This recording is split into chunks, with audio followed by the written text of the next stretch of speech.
بسم اللہ الرحمن الرحیم۔ محترم ناظرین کرام، السلام علیکم ورحمۃ اللہ تعالی وبرکاتہ۔ ایک شخص نے حضرت علی رضی اللہ تعالی عنہ سے عرض کیا کہ جناب، میرا ارادہ سفر کا ہے مگر میں جنگلی جانوروں سے ڈرتا ہوں۔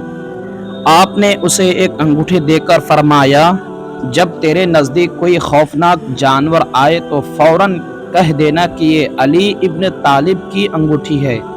ازاں بعد اس شخص نے سفر کیا اور اتفاقاً سے راہ میں ایک جنگلی درندہ اس پر حملہ کرنے دوڑا۔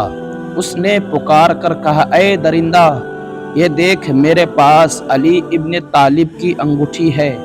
درندہ نے جب حضرت علی کی انگوٹھی دیکھی تو اپنا سر آسمان کی طرف اٹھایا اور پھر وہاں سے دوڑتا ہوا کہیں چلا گیا۔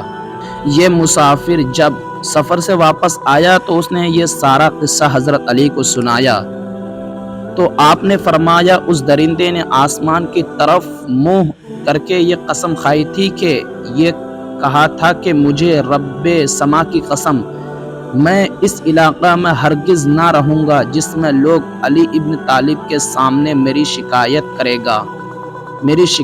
کریں گے۔